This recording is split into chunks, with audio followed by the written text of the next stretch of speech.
मेरा नाम रोशनी है। मेरी 4 जेठानियाँ थीं। मेरा पति अपने सभी भाइयों में से सबसे छोटा था। मेरी शादी हुई तो मेरा पति मुझे अपने गांव लेकर चला गया था। मेरी मुलाकात मेरी चारों जेठानियों से हुई। उन्होंने मेरा अच्छे तरीके से स्वागत किया था और उनका व्यवहार भी मेरे साथ बहुत ही अच्छा था। मेरी कोई बहन नहीं थी, इसलिए मुझे लगा कि मेरी जेठानियाँ मेरी बहनों समान हैं, मुझे बहुत प्यार देंगी। और ऐसा ही हुआ था। शादी के कुछ दिन बाद जब मैं शहर से गांव आ गई तो हर रात मेरी एक जेठानी मेरे कमरे में आती और मेरे हाथ में काले रंग की छोटी सी पोटली दे जाती थी। कहती कि इसमें एक ऐसी चीज़ है, अगर तुम इसे खा लोगी तो तुम्हारा पति तुमसे हमेशा ही प्यार करेगा। मैं अपनी जेठानियों के कहने के मुताबिक उस कपड़े को खोल कर देखती तो उसमें एक अजीब सी चीज़ होती, सफ़ेद रंग की पथरीली सी चीज़। मैं उनको पानी के साथ खा लिया करती थी, लेकिन उसको खाने के बाद तो मैं आखिर तुम कब तक मेरे घर रिश्ता भेजोगे? तुम पिछले 6 साल से मुझे बेवकूफ़ बना रहे हो। तुमने तो मेरी मोहब्बत का मजाक ही बनाकर रख दिया है। कार्तिक, मैं कार्तिक से बड़े गुस्से में फ़ोन पर बात कर रही थी। आखिरकार मुझे उस पर बहुत ही ज़्यादा गुस्सा आ रहा था।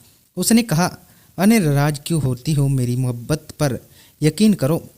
तुम नहीं जानती, मैं जब भी गांव जाता हूँ और मैं भाई भाभी से तुम्हारे और अपने रिश्ते की बात करने की कोशिश करता हूँ तो घर में कोई ना कोई मुझे अपनी एक ऐसी परेशानी बता देता है।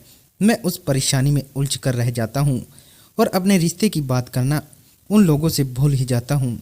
पिछले हफ्ते भी मैंने बड़ी भाभी से बात करने की कोशिश की थी। उनसे कहा था कि मुझे शादी करनी है और मैंने शहर में अपने लिए एक लड़की देख ली है। इतने में ही भाभी के सर में बहुत तेज दर्द होने लगा और वह जोर जोर से चिल्लाने लगी।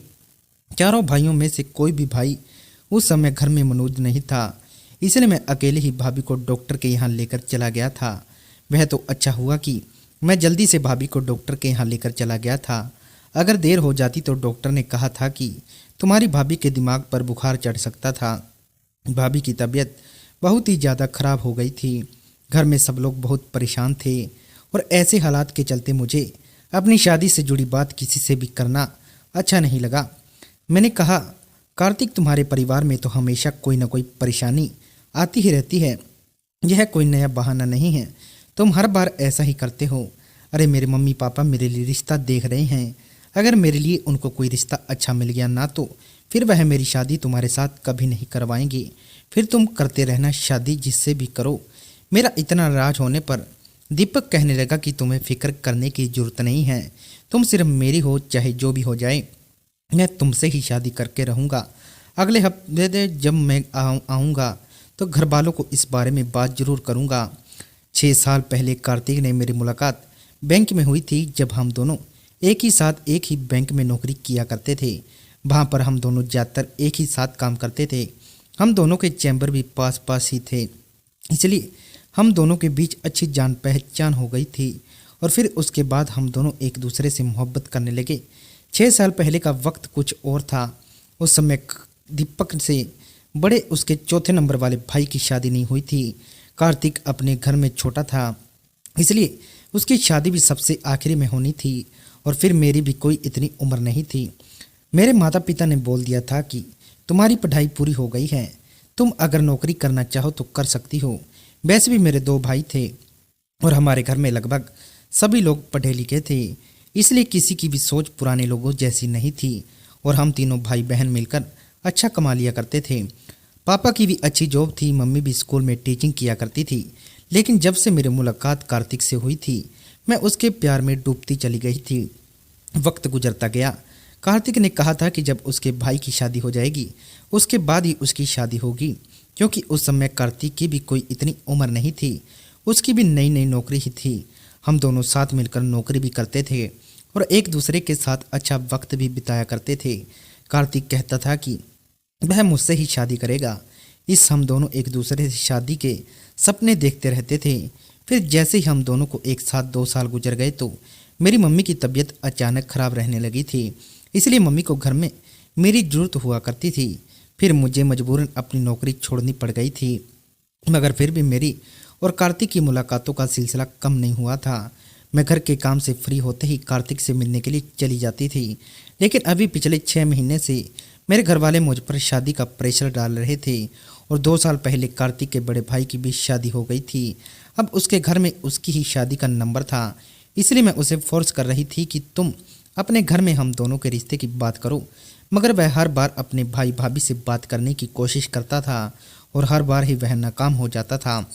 एक बार जब शुरू में उसने अपने भाई से भाभी से हम दोनों के रिश्ते की बात करने की कोशिश की तो उसकी नई वाली भाभी प्रेग्नेंट हो गई थी और फिर यह खबर सुनकर वह अपने रिश्ते की बात घर में नहीं कर सका था। उसके बाद उसने अपनी भाभी की डिलीवरी के बाद जब इस बारे में उन लोगों से बात की तो उसके बड़े भैया के बेटे का बर्थडे आ गया था, जिसके ऑपरेशन की तैयारी काफ़ी दिनों से चल रही थी और उसके भी कई दिनों तक वह अपने घर वालों से बात नहीं कर सका था। उसके घर के लगभग सभी लोग उससे बहुत ही प्यार करते थे। उसका कहना था कि मेरी भाभियाँ ही मेरी माँ हैं, क्योंकि बचपन में ही उसकी माँ उसे छोड़कर चली गई थी।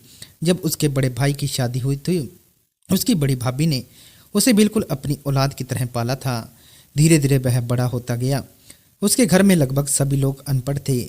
एक अकेला कार्तिक ही था जो शहर में आकर एजुकेटेड हो गया था और शहर में ही नौकरी करने लगा था। उसकी नौकरी बहुत ही अच्छी थी।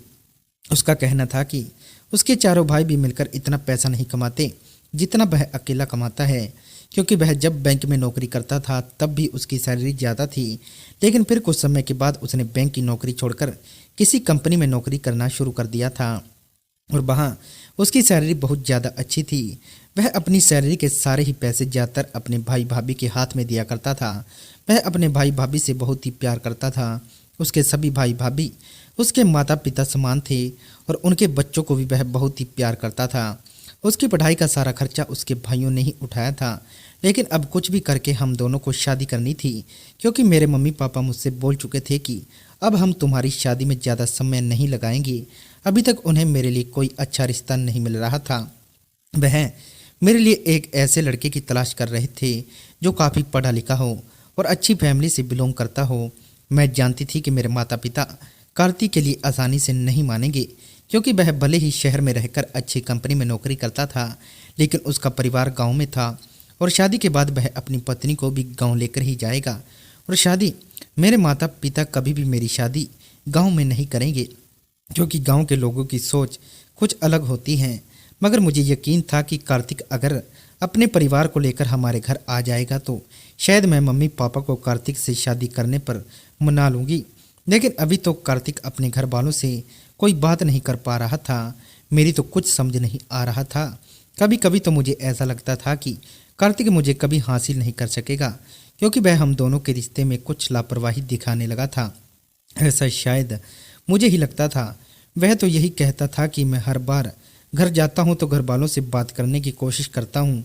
अब पता नहीं वह सच कहता था या फिर सिर्फ मुझे समझा दिया करता था। अब की बार मेरा उससे जो झगड़ा हुआ था उसी हिसाब से तो मुझे यही लगता था कि अब की बार वह मेरा रिश्ता जरूर लेकर आएगा और अपने घर में मेरे बारे में बात जरूर करेगा, क्योंकि कई दिनों तक मैंने उससे फ़ोन पर बात नहीं करी थी। वह बार बार मुझे फ़ोन कर रहा था, बार बार यही समझा रहा था कि वह इस बार जरूर बात करेगा, लेकिन इससे पहले भी वह कई बार यही सब कुछ कर चुका था। इसलिए अब मुझे उसकी बातों का ज़्यादा विश्वास नहीं हो रहा था। अब तो मैंने उससे कह दिया था कि जब तक तुम अपने घर वालों को यहाँ लेकर नहीं आओगी तब तक मैं तुमसे कोई बात नहीं करूँगी। कई दिनों तक मैं उससे नाराज़ रही थी। मैंने उसकी कॉल भी रिसीव नहीं करी थी, लेकिन एक दिन उसने मुझे मैसेज करके बताया कि तुम्हारे लिए बहुत ही बड़ी खुशखबरी है। मैंने कहा कौन सी खुशखबरी है, तो उसने बताया कि मैंने तुम्हारे और अपने बारे में अपने सभी घर वालों से बात कर ली है। मैंने कहा तो फिर तुम्हारे घर वाले मान गए क्या? नहीं। वह कहने लगा कि ऐसे कैसे नहीं मानते, मैं उन लोगों से कोई डिमांड करूं और वो मेरी इच्छा पूरी ना करें, ऐसा हो तो नहीं सकता। उसने बताया कि पहले तो भाई भाभी को इस बात पर ऐतराज़ हुआ था कि तुम्हें शहर की लड़की से शादी करने की क्या ज़रूरत है, हमारे गांव में भी तो एक से एक खूबसूरत लड़की है। मगर जब मैंने तुम्हारा फ़ोटो अपने सभी घर वालों को दिखाया तो तुम सभी लोगों को बहुत पसंद आई और अब सब लोग तुम्हारे घर आने के लिए तैयार हो गए हैं। उसकी चारों ही भाभियाँ और उसके सबसे बड़े भैया जो पहले नंबर के थे वह हमारे घर रिश्ता लेकर आ गए थे, मगर उन लोगों का पहनना उड़ना और बोलचाल का अंदाज बहुत ही अलग था। मेरे मम्मी पापा पहले तो उनको देखकर घबरा गए थे और सोच में पड़ गए थे कि आखिर यह लोग कौन हैं।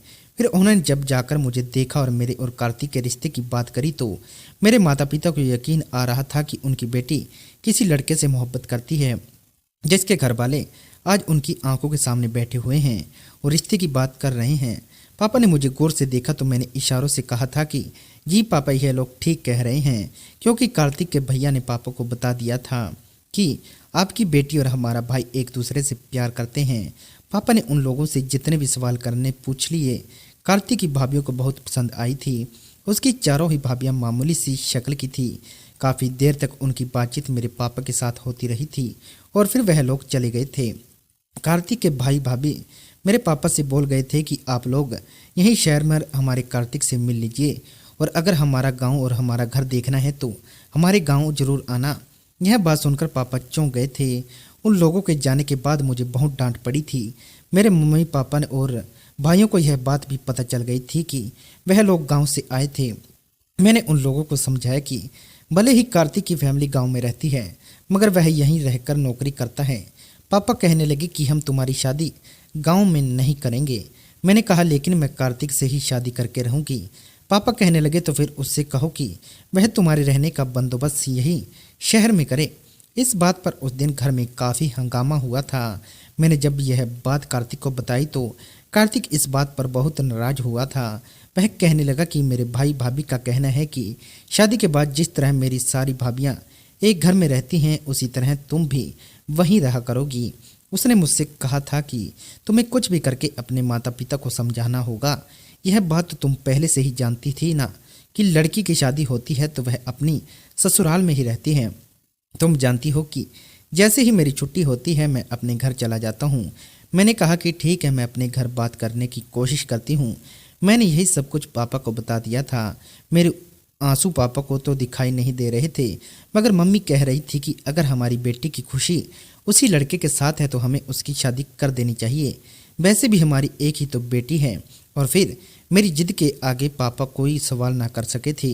उन्होंने मेरी शादी कार्तिक के साथ बड़े धूमधाम से कर दी थी।